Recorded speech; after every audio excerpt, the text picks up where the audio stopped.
noche cantaremos, celebrando su poder, con alegría de corazón,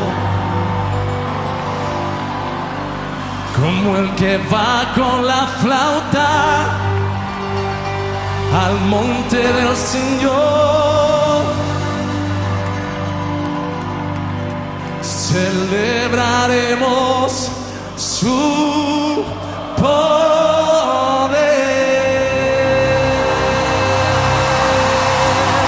¡Vamos! ¡Woo! ¡Vamos!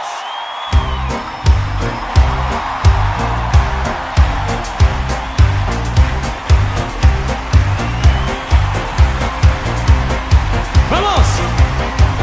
¡Arriba! Él es el poderoso de Israel, el poderoso de Israel. Su voz se oirá, nadie lo detendrá. Al poderoso de Israel, Él es el poderoso de Israel, el poderoso de Israel. Su voz se oirá, nadie lo detendrá. Al poderoso de Israel. Y de noche cantaremos celebrando su poder, con alegría del corazón, como el que va con la flauta al monte del Señor. Celebraremos su poder. Él es el poderoso de Israel, el poderoso de Israel. Su voz se oirá, nadie lo detendrá. Al poderoso de Israel. Y los ojos de los ciegos se abrirán y ellos verán, los oídos de los sordos oirán. El cojo saltará, con el arpa danzará, la lengua de los mudos cantará. ¡Oh!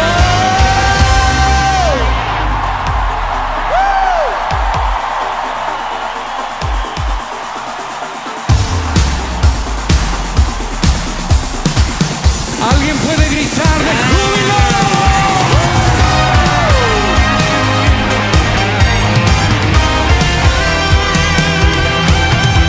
Una canción que cantamos en toda Latinoamérica.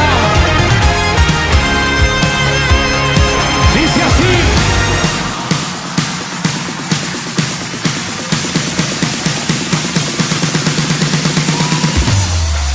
Tú eres todo poderoso, eres grande y majestuoso, eres fuerte, invencible, y no hay nadie como tú. Tú eres todo poderoso, eres grande y majestuoso, eres fuerte, invencible, y no hay nadie como tú.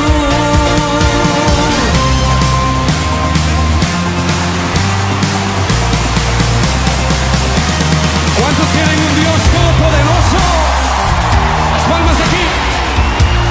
¡Hey!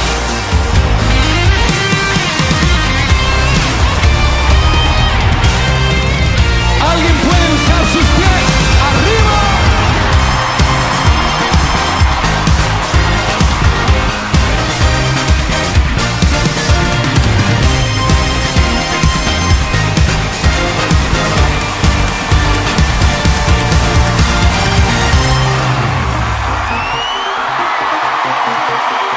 A ver si se recuerda de esta canción.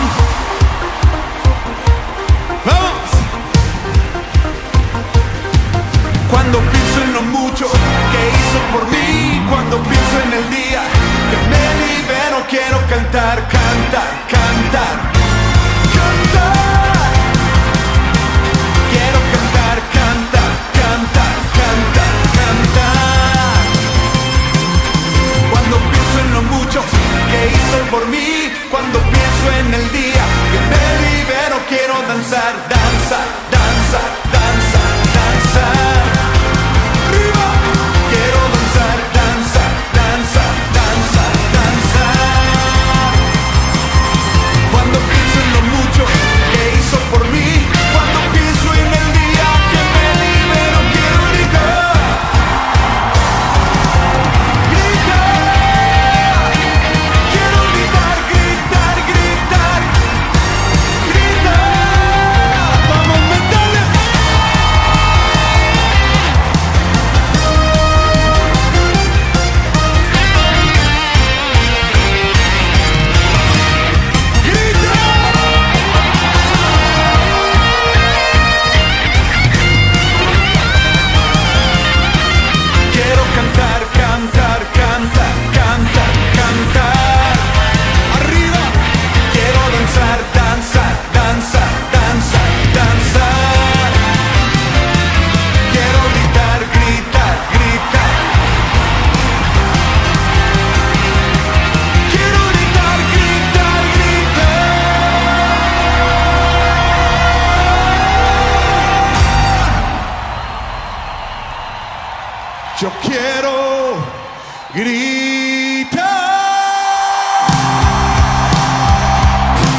Dios te bendiga, ¿cómo estás? Quiero invitarte para que todos los sábados puedas acompañarnos a nuestra transmisión en vivo con los jóvenes Luz y Sal, para poder estar conectados y compartir la palabra de Dios juntos todos los sábados a las 21 horas. Estamos teniendo reuniones muy lindas, muy especiales, con palabra de Dios, y es un lindo punto de encuentro para por lo menos estar conectados un poquito en estos tiempos que no podemos vernos y no podemos compartir juntos. Así que seguinos en nuestras redes sociales, en Facebook como Jóvenes Luz y Sal _El Pinar, en Instagram como Jóvenes Luz y Sal, y si logramos y podemos, quizás también por el canal de YouTube de Ministerio Vida Abundante estaremos saliendo próximamente, pero seguro por Facebook e Instagram todos los sábados 21 horas. Que Dios te bendiga.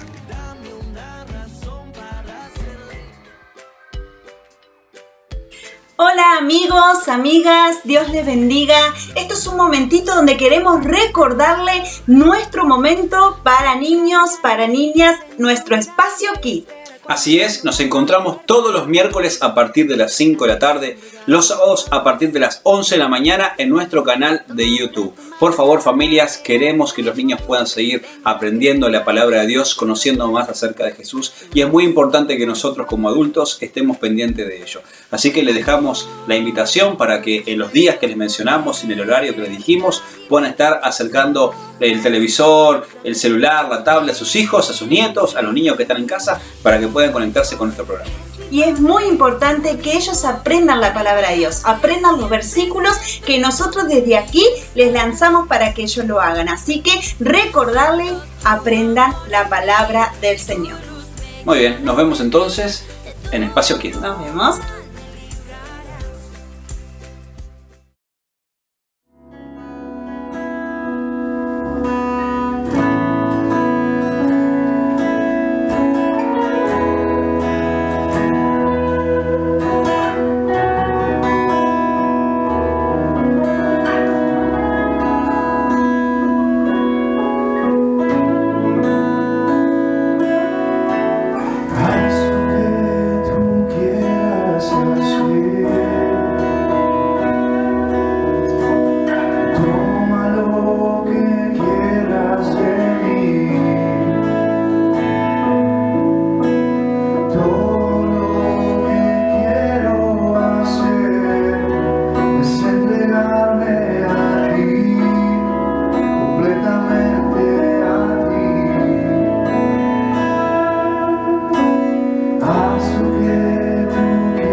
Espíritu Santo,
Santo, oh, Espíritu Santo,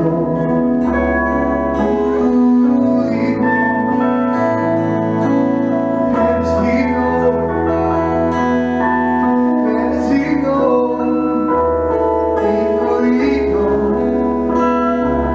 digno, digno, digno, digno, digno. Santo, santo, santo, santo, santo, santo, eres digno,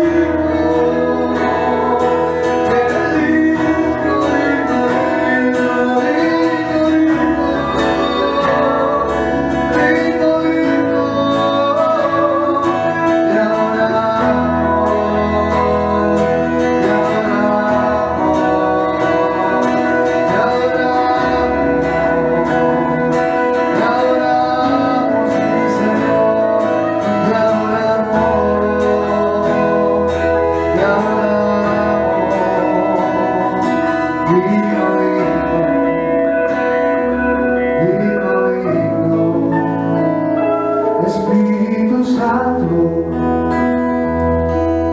aviva en mí tu fuego,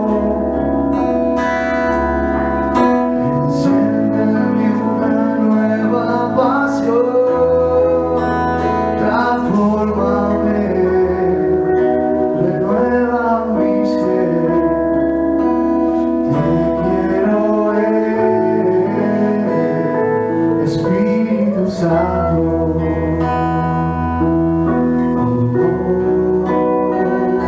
Espíritu Santo.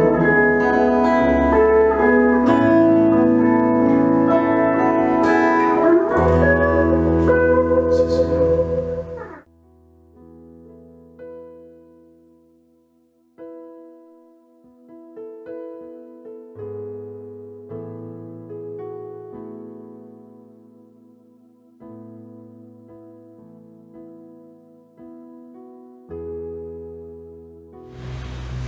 Que Dios te bendiga en este hermoso domingo. Es una alegría para mí poder estar contigo, compartiendo este tiempo juntos en la casa de Dios de una forma diferente. La verdad que se extraña mucho congregarse, se extraña la iglesia, pero no las cuatro paredes, no el edificio, sino la iglesia, la gente, la congregación, estar juntos. Pero bueno, esta es una forma de poder compartir, así que estoy muy agradecido a Dios por esto. Quiero invitarte a que vengas conmigo a la palabra de Dios. Vamos a compartir un versículo que se encuentra, varios versículos mejor dicho, en el libro de Mateo, capítulo 3, versículo 1. Dice así: en esos días, Juan el Bautista llegó al desierto de Judea y comenzó a predicar su mensaje, que era el siguiente: arrepiéntanse de sus pecados y vuelvan a Dios, porque el reino del cielo está cerca. El profeta Isaías se refería a Juan cuando dijo: es una voz que clama en el desierto, preparen el camino para la venida del Señor, ábranle camino. Juan usaba ropa tejida con pelo rústico de camello y llevaba puesto un cinturón de cuero alrededor de la cintura. Se alimentaba con langostas y miel silvestre. Gente de Jerusalén, de toda Judea y de todo el valle del Jordán salía para ver y escuchar a Juan. Y cuando confesaban sus pecados, él las bautizaba en el río Jordán. Cuando Juan vio que muchos fariseos y saduceos venían a mirarlo a bautizar, los enfrentó. «Camada de víboras», exclamó, ¿quién les advirtió que huyeran de la ira divina que se acerca? Demuestren con su forma de vivir que se han arrepentido de sus pecados y se han vuelto a Dios. Padre, te damos gracias por esta hermosa mañana en tu presencia. Gracias por estar en tu casa y gracias por poder compartir tu palabra junto con mis amigos, con mis hermanos. Quiero pedirte que pongas tus palabras en mi boca, Señor, y que esta palabra pueda ser de bendición para mis hermanos, para mis amigos, como lo ha sido para mí. En el nombre de Jesús, amén. Bueno, la realidad es que la vida de Juan es muy particular. Juan era un hombre muy excéntrico, un tipo muy raro. Una persona que se vestía raro, que comía raro, que vivía de una forma extraña. Pero ¿sabes qué? Hay algo más raro que su forma de vestir, que su forma de hablar, y era el mensaje que Juan traía. La aparición de Juan se da en un momento particular de la historia de Israel. Isaías, como dice aquí, lo había profetizado 700 años antes. Isaías había profetizado la llegada de Juan. Y Juan llega en un momento de Israel muy particular. hacía casi 500 años que no había profeta en Israel. Es lo que conocemos como periodo intertestamentario, es decir, el tiempo que hay entre el Antiguo Testamento y el Nuevo Testamento. Entre Malaquías y Mateo hay más de 400 años de silencio, más de 400 años donde no había profeta, donde no había voz de Dios. Imagina por un segundo que en toda tu vida no escuches la voz de Dios. Pero no solo eso, en toda tu vida, en la vida de tus padres, más la vida de tus abuelos, de tus bisabuelos y hasta quizás 3 o 4 generaciones más atrás, sin escuchar la voz de Dios. 400 años de silencio. Y en este contexto llega Juan al pueblo de Israel. Imagínate lo que era eso para la gente. El primer profeta después de tantos años. La gente se agolpaba para escucharlo, la gente lo quería ver, la gente lo quería escuchar. Muchos incluso pensaron que él era el Mesías, el enviado de Dios al mundo. Y él lo dejó muy claro en Mateo 3:11 cuando dijo que no era el Mesías, que él venía, él te bautizaba en agua, pero venía alguien detrás de él que te bautizaría en fuego. Y que él no era digno ni siquiera de desatar la correa de su calzado. Ese era Juan, un tipo muy extraño en su apariencia, en su forma de hablar, en su forma de actuar, pero también con un mensaje poderoso de Dios en un tiempo de escasez de la palabra de Dios. Y el mensaje era muy concreto: arrepiéntanse de sus pecados, porque la venida del Señor está cerca. Y en este tiempo, estamos en un tiempo muy particular también, un tiempo en el cual estamos preparándonos para la venida del Señor Jesús. Al igual que en aquel momento, Juan estaba anunciando la venida de Cristo por primera vez a la tierra. Por primera vez el Mesías estaría aquí entre nosotros y el camino se preparaba con el arrepentimiento. Y de la misma forma, en el día de hoy estamos esperando ansiosos la venida del Señor Jesús. Y el camino o la forma de esperarlo es la misma, con una actitud de arrepentimiento. En Marcos 6:12, el primer mensaje que Jesús le manda a sus discípulos es: arrepiéntanse. Y en Hechos 2:38, el primer sermón de la iglesia primitiva, cuando Pedro se pone de pie y predica sobre arrepentimiento. Entonces entendemos que es una palabra necesaria para el tiempo que vivimos. El primer punto que quiero ver contigo es el siguiente. Hay un solo camino a la salvación. Lo sabemos. Y es el Señor Jesús. Pero, ¿qué significa este camino a la salvación? ¿Por qué creemos que Cristo es el camino? El arrepentimiento es traducido del hebreo y significa literalmente volver o volverse. Para que la obra de Jesús pueda salvarnos, para que la obra de Jesús pueda concretarse en nuestro corazón, en nuestra vida, es necesario que tú y yo nos arrepentamos. Sin arrepentimiento no hay perdón de pecados. Y sin perdón de pecados no hay salvación. Por eso creemos que hay un solo camino a la salvación y es Cristo, a través del perdón de pecados. Pero como te decía recién, para entender y para recibir y para poder disfrutar la plenitud de la vida de Jesús, tenemos que arrepentirnos. Es el primer paso. Lo segundo que quiero mencionarte, yo le llamé así, la tristeza santa. ¿Y por qué la tristeza santa? Me ha tocado estar o conversar con personas que me preguntan: ¿cómo puedo saber si realmente estoy arrepentido? ¿Cómo puedo yo evitar la confusión de pensar que en realidad es un remordimiento, que en realidad no tengo un arrepentimiento genuino? ¿Cómo puedo yo saber realmente que estoy recibiendo el perdón de Jesús, recibiendo la salvación? Y yo encontré, y quiero compartir contigo, 3 características, por así llamarlo, de lo que es un verdadero arrepentimiento. Y quiero compartirlas contigo. El primero, el que vamos a hablar, es el dolor. Segundo, la confesión. Y por tercero, la restitución. Son 3 conceptos, son 3 características que te van a ayudar a entender y a darte cuenta que estamos transitando en un arrepentimiento genuino, un arrepentimiento sincero. El primero de ellos es el dolor. El dolor es esa tristeza, esa angustia profunda que llega a nuestro corazón cuando hemos entendido, nos dimos cuenta que ofendimos al Señor, que cometimos un pecado contra Dios. Siempre que pienso en esto, se me viene a la mente enseguida al rey David, cuando es descubierto en su pecado por el profeta, y dice la palabra de Dios que fue tanto el dolor que su grito se escuchó en todo el palacio, que él rasgó sus vestiduras, pero estaba rasgando su corazón. Se había encontrado con el dolor, la tristeza de haberle fallado al Señor. Y es importante entender la diferencia entre ese dolor genuino y el remordimiento. El remordimiento es una tristeza temporal, pero totalmente inútil. El remordimiento se centra en uno mismo, es egoísta, en lo que me está pasando a mí, cómo estoy sufriendo yo, las consecuencias que yo estoy viviendo de lo que pasó, pero es egoísta. No está centrado en lo que tenemos que cambiar, en lo que tenemos que transformar para que ese arrepentimiento tenga frutos de salvación. Por eso es importante que puedas identificar. Dios quiera que no le falles, ¿verdad? Que no le fallemos, pero ante la situación de fallarle al Señor, que vos puedas identificar que estás realmente sintiendo ese dolor profundo de haberle fallado al Señor y que te genere esa tristeza, que nadie quiere pasar por la tristeza, nadie quiere pasar por el sufrimiento, nadie quiere pasar por el dolor, pero necesariamente es el primer paso para transitar en este camino del arrepentimiento. Lo segundo de lo que te quería mencionar y hablamos es la confesión. Y es muy interesante el concepto de la confesión, mejor dicho, la etimología de la palabra confesión en el hebreo, cuando la Biblia nos habla y menciona la palabra confesión. Y esto le va a gustar mucho al pastor Martín. La palabra confesión viene del griego y se usa la palabra homologeo.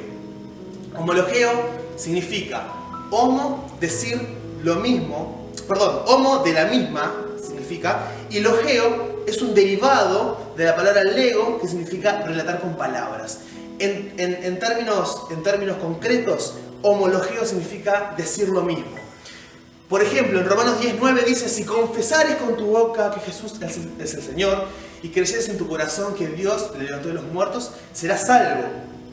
Y muchas personas leen esto, o incluso quizás nosotros hemos entendido mal este concepto de confesar y creemos que por el simple hecho de decir con nuestra boca que Jesús es el Señor, ya somos salvos.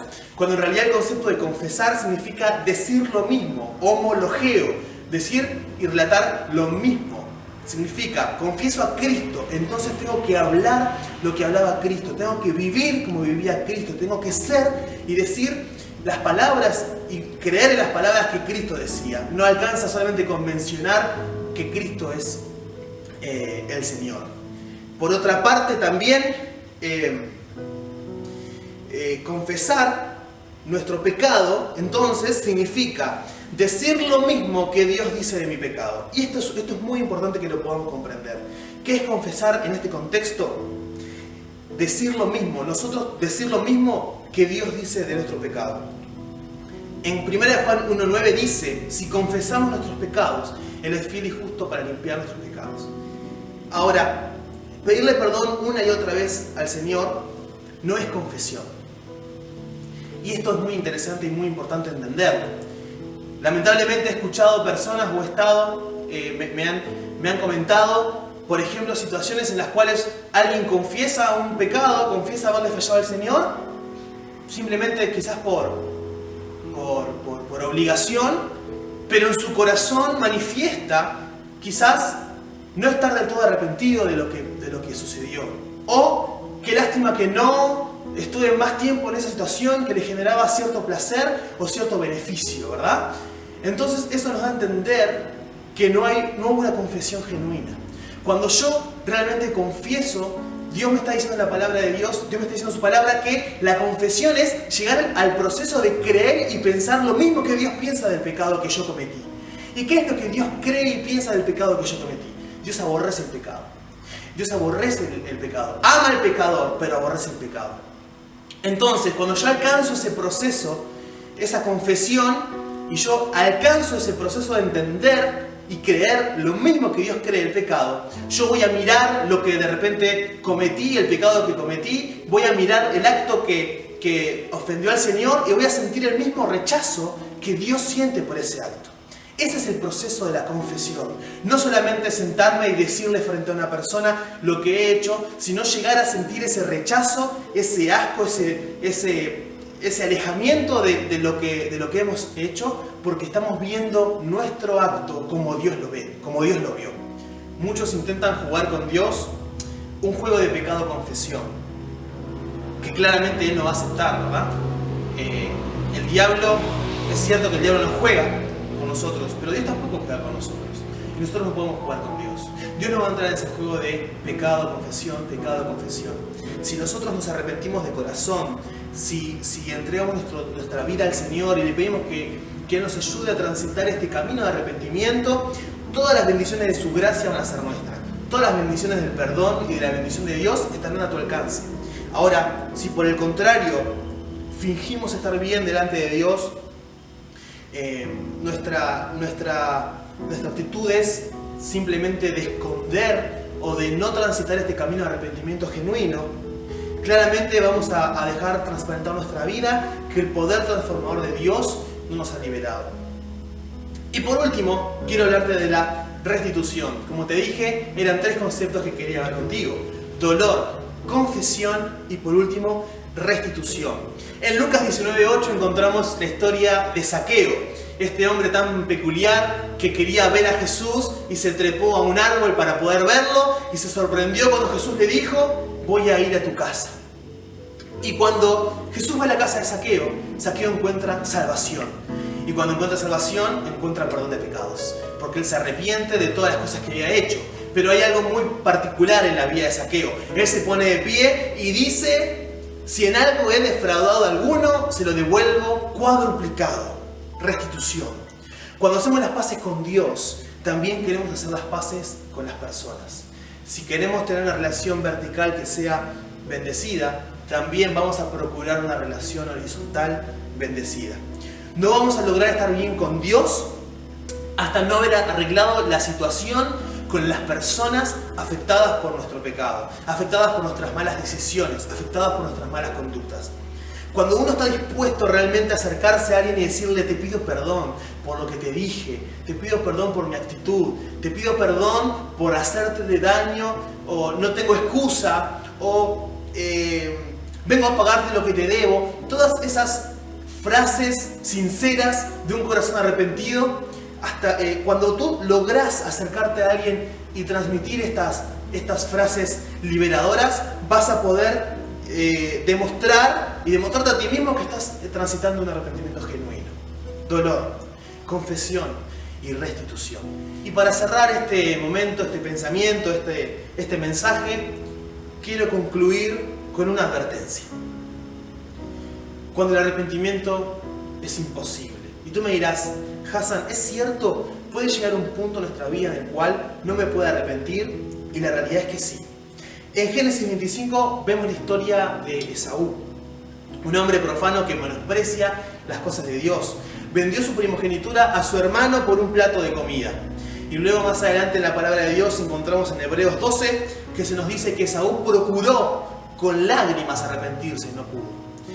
Que podamos entender esta palabra a tiempo, que podamos poner nuestra vida en las manos del Señor a tiempo y no permitamos que el pecado, no permitamos que las malas decisiones que tomamos en la vida cautericen el corazón, enfríen tu corazón, enfríen tu relación con Dios a un punto tan crítico que no tengamos ni siquiera la capacidad de arrepentirnos. Y cuando ni siquiera tenemos la capacidad de arrepentirnos, ya es demasiado tarde. No podemos acceder a esa bendición de Dios del perdón y la llenura del Espíritu Santo, no porque Él no quiera hacerlo, sino porque realmente nuestro corazón ya está totalmente alejado del Señor. Quiero hacer una oración contigo en esta mañana. Quiero compartir contigo un tiempo de oración. Primeramente para que Dios bendiga esta palabra, que pueda ser de bendición para tu vida como lo fue para la mía, y que podamos transitar el camino del arrepentimiento genuino para prepararnos para la venida del Señor Jesús. Padre, gracias por este hermoso tiempo en tu casa, en tu presencia, en el cual hemos compartido un mensaje de tu palabra reparador, transformador a los corazones. Dios mío, quiero pedirte que tú puedas obrar en los corazones de mis hermanos, obrar en mi corazón, y que podamos abrirnos, Señor amado, a un arrepentimiento genuino, preparar nuestro corazón para recibirte, para poder alcanzar la salvación de nuestra alma, para poder irnos al cielo contigo cuando vengas por tu iglesia. Padre, te pido en esta hora que tu bendición recaiga sobre cada familia, sobre cada hogar que está en esta hora mirando este mensaje. Señor, trae salvación, trae sanidad a los corazones y a los cuerpos, Señor. En el nombre de Jesús yo te doy gracias y te pido que tu bendición nos acompañe todos los días. En el nombre de Jesús, amén. Que Dios te bendiga.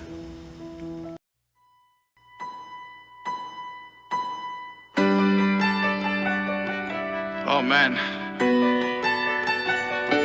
redimido. Cristín de Clario.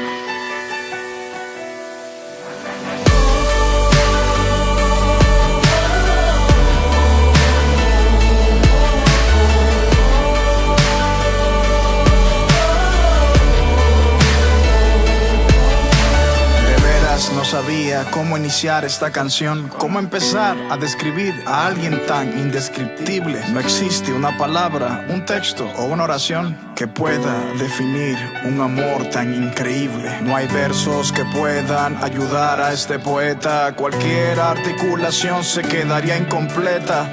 ¿Cómo plasmar en una simple libreta a la persona más grandiosa que ha pisado este planeta? Emmanuel, Dios con nosotros, el Hijo del Hombre, el único que tiene un nombre sobre todo nombre. Asombroso, Alfa y Omega, victorioso, 1000 veces santo, 1000 veces glorioso. Razón de mi existencia, maestro por excelencia. Los ángeles se postran ante su magnificencia. Él es merecedor de la mejor alabanza.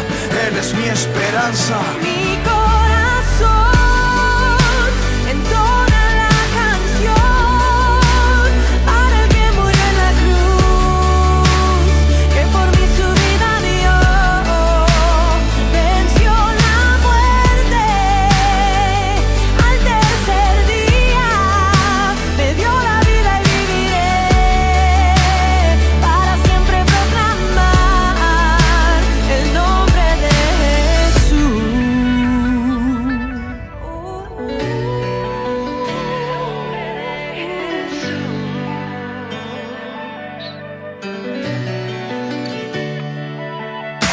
El líder más grande que haya existido, el rey más humilde que he conocido, el hombre más influyente, verdaderamente salvador, deseado, prometido. Ni siquiera mi canción lo puede describir. Para entenderlo tú lo tienes que seguir. Tuvo que morir y volver a vivir para darnos razón de existir. Crucifixión, resurrección, sangre derramada por mí, redención. Sufrió la peor humillación, pero ahora tiene la mayor exaltación. La muerte no pudo con su perfección, su nombre es sinónimo de salvación. Su reino más grande que la religión, su hazaña no tiene comparación. En la tumba de Mahoma están los huesos de Mahoma. En la tumba de Buda están los huesos de Buda. No hay ídolo que haya resucitado todavía. Solo Cristo al tercer día dejó la tumba vacía. La ciencia podrá negar su existencia, podrán decir que nuestra fe en Jesús es ignorancia, pero no podrán borrar lo que Él hizo en mi ser. Jamás podrán lograr que en Él yo deje de creer. Entona la canción para el que murió en la cruz, que por mí su vida